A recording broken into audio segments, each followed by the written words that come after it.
নমস্কার সবাইকে, Tripura public opinion আপনাদের স্বাগত। আমি সোমেন রয়েছি আপনাদের সঙ্গে। আজকের আমরা যে বিষয়টির দিকে নজর রাখবো সেটা হচ্ছে অবশ্যই কদমতলা, যেভাবে প্রচুর চাঁদাকে কেন্দ্র করে একটা অশান্তি তৈরি হলো এবং একটা উত্তেজনার তৈরি হলো পরিস্থিতি। তো আজকে যে ঘটনাটা আমরা লক্ষ্য করলাম যে কোনো একজন ব্যক্তি চিকিৎসার জন্য তাদের নিজস্ব যে বাড়ি বা এলাকা সেখান থেকে অন্যত্র যাচ্ছিলেন, রাজ্যের বাইরে সম্ভবত যাচ্ছিলেন। সেখানে গাড়ি থামিয়ে যে প্রচুর চাঁদা দাবি করা হয়েছিল, তারা নাকি বলেছিলেন চাঁদাটা পরে এসে দেবেন, তারা মানতে চাইছিলেন না। তারা জোর জবরদস্তি শুরু করলেন এবং চাঁদার দাবি করলেন। তারপরে শুরু হলো কিন্তু কথা কাটাকাটি, সেখান থেকে একটা পরিস্থিতি তৈরি হলো। এমনিতেও আগরতলার বাইরে যখন বহিরাজ্যে আসাম আগরতলা যে রোড, তেলিয়ামরা থেকে শুরু করলে আমরা দেখি চাঁদার একটা বারবারন্ত। গত বছরে সেই বারবারন্তটা আমরা লক্ষ্য করেছি। প্রচুর ফোন আমাদের কাছে এসেছিল।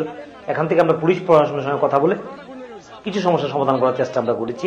তখন ছিলেন গত বছর এসডিপিও প্রসূনকান্তি ত্রিপুরা এখানে, এবং তিনিও ইনিশিয়েটিভ নিয়ে এই জায়গাগুলিকে অনেকটা ব্যালেন্স করার চেষ্টা করেছেন। এখন এই বন্যা পরিস্থিতির কারণে এমনিতেই মানুষের অবস্থা হাল বেহাল, মানুষ প্রচন্ড সমস্যায় রয়েছে। একদিকে করোনার দাপট গেল, তারপরে একটা ঝড় তুফান গেল, বন্যা, সব মিলিয়ে পরিস্থিতি কিন্তু মোটেও ভালো না। মুখ্যমন্ত্রী বলেছেন যেন চাঁদার জুলুম না হয়, কিন্তু কে কার কথা শুনে? বিভিন্ন জায়গা থেকে কিন্তু এই অভিযোগগুলি আসছে। যদিও সমতলে যেখানে বন্যা পরিস্থিতি ছিল, যে ক্লাবগুলি তারা নিজেরাও দেখেছে মানুষ কতটা কষ্টে ছিল, তারাও মানুষের পাশে দাঁড়িয়েছিল।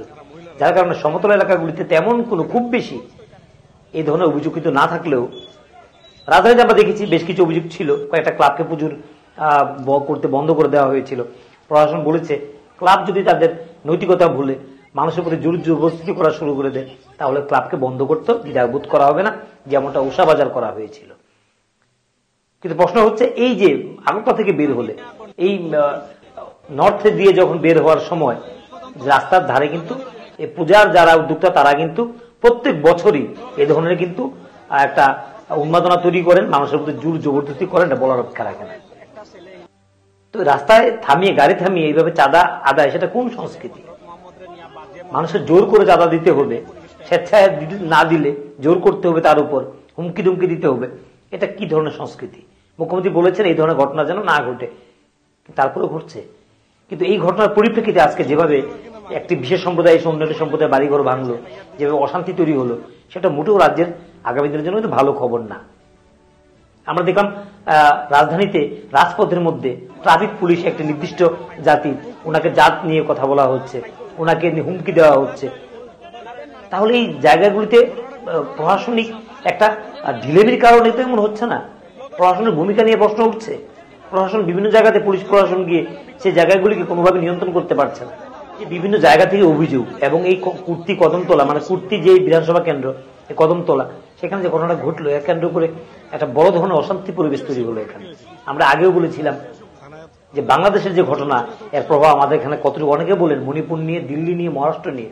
আমরা বলছি বাংলাদেশের সংস্কৃতি, সেখানে মানুষের বসবাস ত্রিপুরা রাজ্যের একই।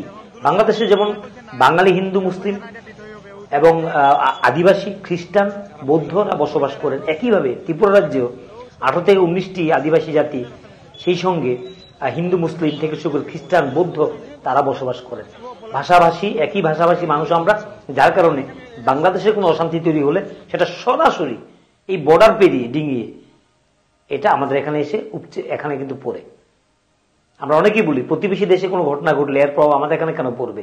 কারণ এখানে যে একটা শেকড় আমাদের বাংলাদেশে, এবং এখানের সঙ্গে একটা আমাদের সঙ্গে একটা অন্যরকম সম্পর্ক, যার কারণে কিন্তু এখানে এই ধরনের একটা সমস্যা তৈরি হয়।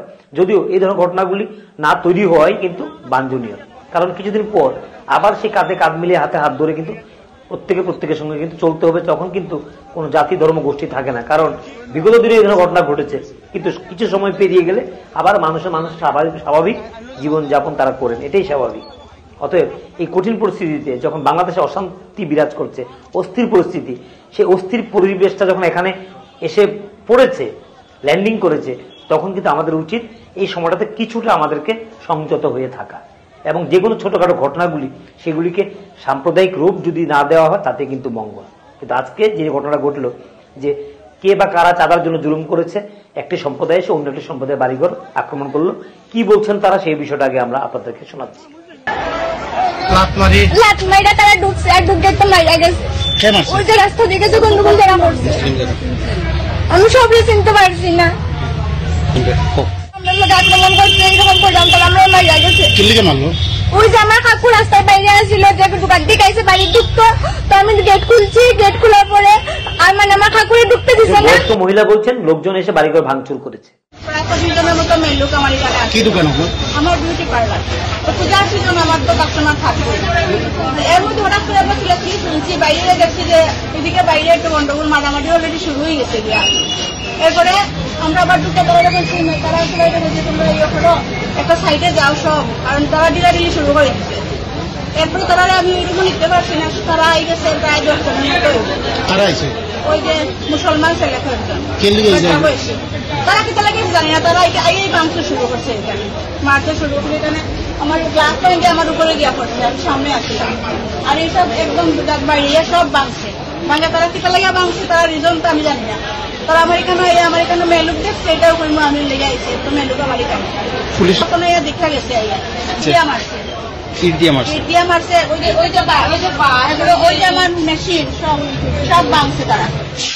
এরপরে জানালা ভাঙ্গে, জানালা ইট দিয়া ইসাইছে, আমি দরজার বেন্দা লাগাইয়া ধাক্কা দিয়া রয়েছি, ধুম ধুমাইয়া দরজা। এরপরে জানালা ভাঙ্গিয়া ইয়ত বেন্দা ভাঙ্গিয়া পড়ছে, পরে বেন্দার দিকে দিয়া বই দিছি নিচিয়া ইট জানলা দিয়ে ইট মারছে, আমার খাওয়ারও না ইয়া পড়ছে।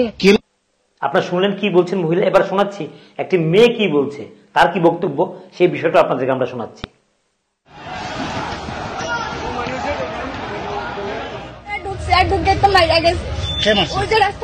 আমি সবই চিনতে পারছি না। তো যাই হোক, আমরা চাইছি কুর্তি কদমতলা যেখানে ঘটনাগুলি ঘটেছে, যে ঘটনাটা ঘটেছে, সেখানে শান্তি বৈঠক করার ব্যবস্থা করা হোক। প্রশাসন আর সেখানে জেলা শাসক থেকে শুরু করে যারা এখানে বা রাজনৈতিক নেতৃত্বরা রয়েছেন, তারা এসে আলোচনা করে সেই জায়গাটা সমাধান যত তাড়াতাড়ি করা ততই মঙ্গল। এবং পুজোর যে একটা আবহ, সেটা যেন বিষাদে ভরে যায়, সেই জায়গার দিকে লক্ষ্য করা দরকার। এবং ফার্দার এই জায়গাতে কোনো ধরনের অশান্তির পরিবেশ যেন তৈরি না হয়, সেদিকে কিন্তু এলাকাবাসীর নিজেদেরকে দায়িত্ব নিয়ে দেখা উচিত। কারণ পরিস্থিতির সময় কেটে গেলে মানুষ কিন্তু আবার সে কাঁধে হাতে হাত ধরে কিন্তু মানুষ চলাফেরা করবে, এটাও আমরা কিন্তু দেখব। কারণ বিগত দিনে আমরা দেখেছি বিদেশি পণ্য বয়কট, চায়নার দ্রব্য বর্জন করেছি আমরা অনেকে। এখন কোথায় সেগুলি থাকে না, সেগুলি একটা সময়ের সঙ্গে সঙ্গে সেগুলি চলে যায়। অর্থাৎ এখন সময়টা কিন্তু টাফ সিচুয়েশন চলছে এখন বাংলাদেশের কারণে। আমরা এই জন্যই বলি মণিপুরের কোনো ঘটনার সরাসরি কিন্তু আমাদের এখানে প্রভাব নেই। মণিপুরে সেখানেও কিন্তু বাংলাদেশের মতো কোটা আন্দোলনের মতো সেখানেও একটি গোষ্ঠী তাদের সংরক্ষণের দাবিতে আন্দোলন করছে। কিন্তু বাংলাদেশে যেভাবে একটা হিন্দু মুসলিম এই একটা চেহারা ধরে এখানে, এটা কিন্তু আমাদের এখানেও এটা এসে আছড়ে পড়ে, যার প্রভাব কিন্তু আমাদেরকে পোয়াতে হয়। এবং এটা যত তাড়াতাড়ি কেটে যায়, বাংলাদেশে এই ঘটনাগুলি যত তাড়াতাড়ি থেমে যায়, তত কিন্তু আমাদের জন্য মঙ্গল। এবং আমাদের রাজ্যের যারা মানুষ রয়েছেন, শান্তিপ্রিয় মানুষরা, তাদের এই জায়গাগুলিতে মনে রাখা দরকার। তো আমরা আশা করব এই কদমতলার যে ঘটনাটা ঘটেছে সেটা শেষ হবে আগামী দিন আলোচনার মধ্যে এটা শেষ হয়ে যাবে। এবং সেখান থেকে বেরিয়ে মানুষ শারদীয় দুর্গোৎসবের দিনগুলি আনন্দে উৎফুল্লে কাটাবে, এই আশাগুলি রেখে আজকের জন্য বিদায় নিচ্ছি। সবাই ভালো থাকুন, সুস্থ থাকুন। এবং যারা আমাদেরকে ফেসবুকে দেখছেন অবশ্যই ফলো করে রাখবেন, এবং যারা ইউটিউবে আমাদেরকে দেখছেন অবশ্যই সাবস্ক্রাইব করে আমাদের সঙ্গে থাকবেন। ধন্যবাদ সবাইকে।